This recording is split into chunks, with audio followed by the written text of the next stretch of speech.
yoon yoo xam ne jaar nga ci ba bi ngay jiite même syndicat bi diggante 2018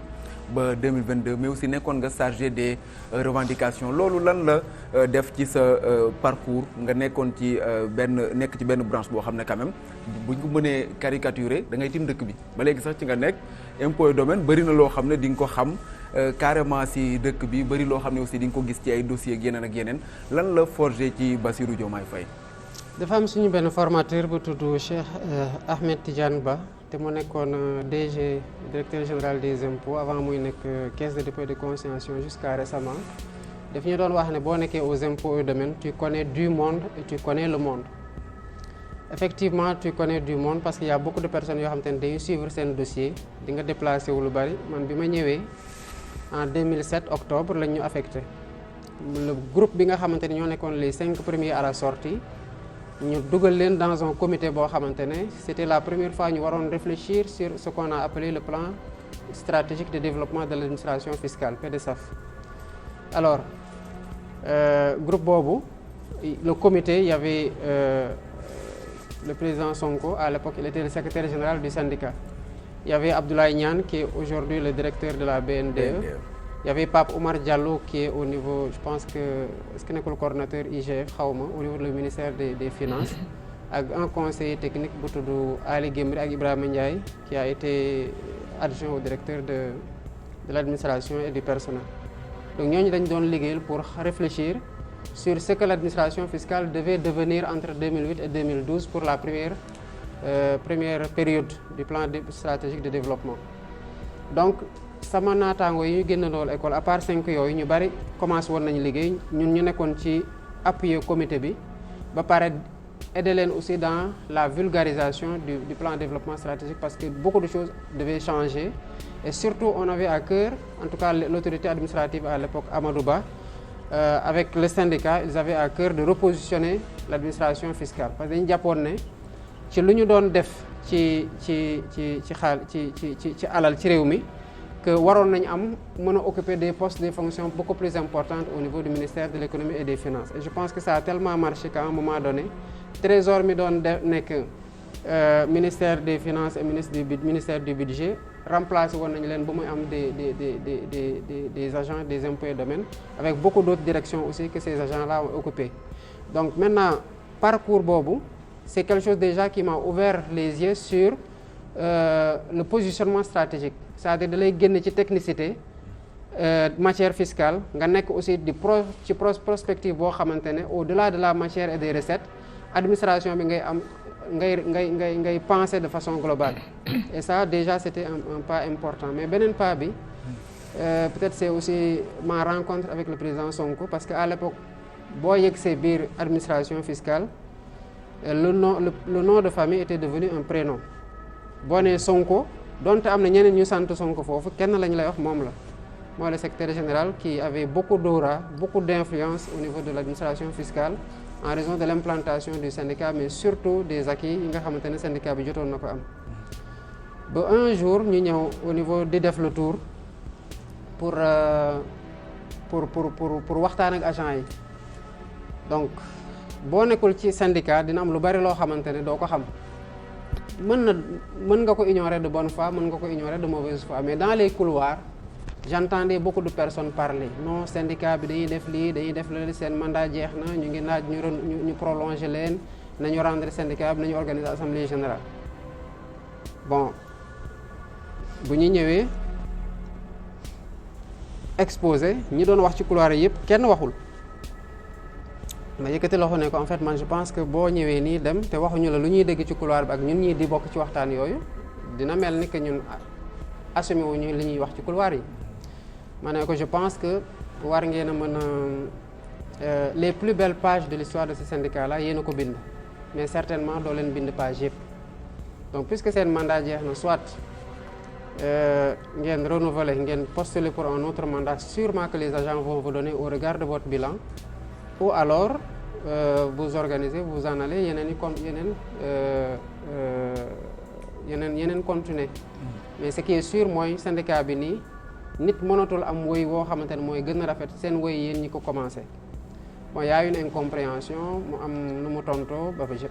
mon souci c'était pas lan lay tontu man mon problème mooy wax li nga xamante ne moo nekk ci man pour bu ñu demee man que je sois tranquille dans ma conscience ne que wéetuma ci couloir di wax gis ko noppi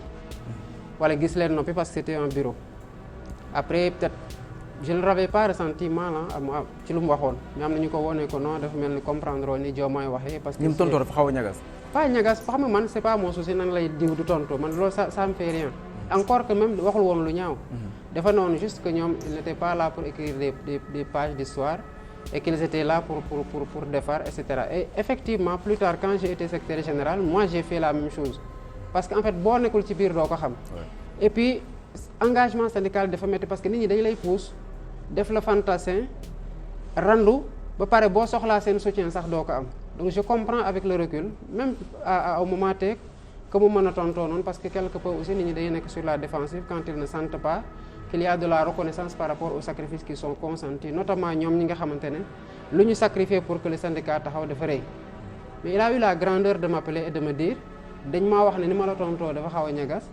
mais apparemment comprendre ma ne ko non je sais pas senti que ñagas mu ne bon je voulais m'excuser ma ne ko non jaru ko parce que man je me sens pas vexé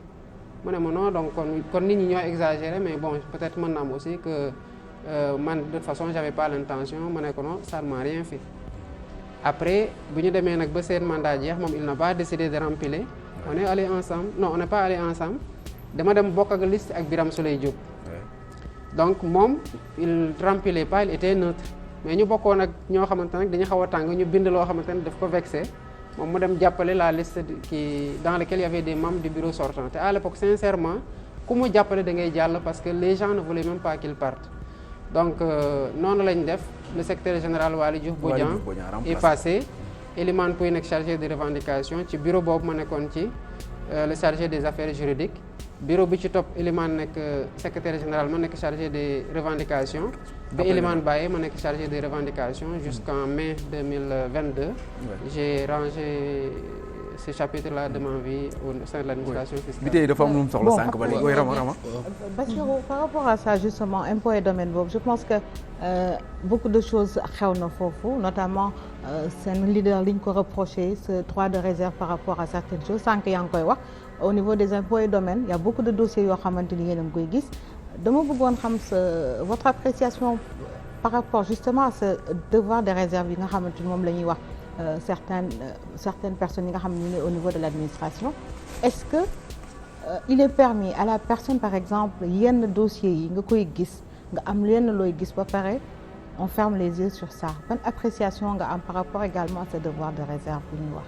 non statutairement le haut fonctionnaire ou le fonctionnaire de façon générale dafa am loo xamante ne dafa tegu ci ndodam. Effectivement le devoir de réserve la discrétion professionnelle loolu yëpp c'est des choses yoo xamante ne dafay peser sur nous. mais loolu c'est là dafa am waruñu ci dugal lu ci bokkul. d'abord par rapport au président Sonko lu ñu ko radier c'est pas le devoir de réserve. moom dañ ko radier pour manquement à la discrétion professionnelle. te discrétion professionnelle boobu mooy moom entre autres wax na ne Macky Sall amul benn vision parce que ci rapport bi ko yóbbu au niveau du conseil de discipline. affaire yooyu lañ ci def jël émission boo xamante ne mu nga fa woon Mame Boye Diao nga fa woon ñu ne ko yow pas li Mame Boye Diao wax parce que loolu neex na leen. mais yow lii nga fa doon wax et cetera et cetera. maintenant boo demee ci loi portant transparence dans la gestion des finances publiques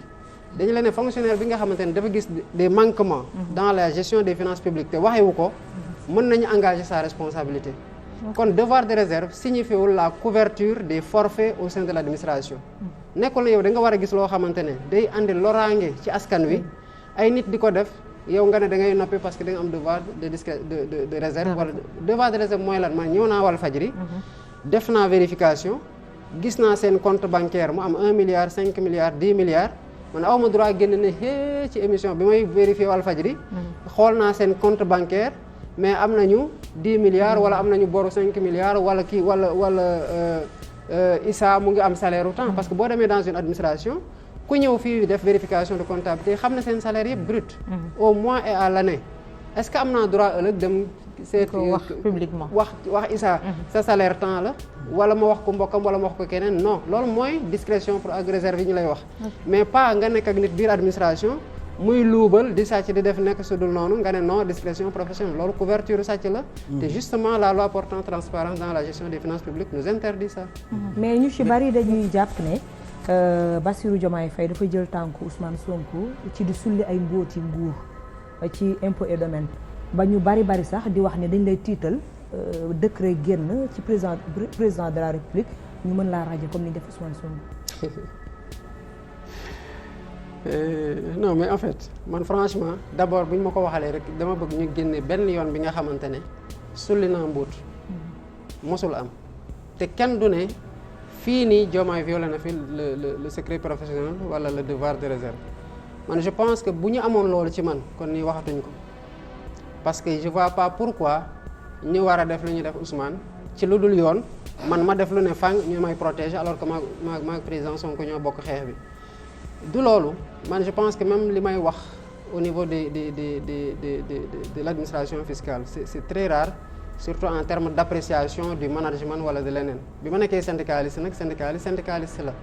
la défense des intérêts matériels et moraux des agents bi ma ci nekkee je suis à cheval parce que dama amoon un mandat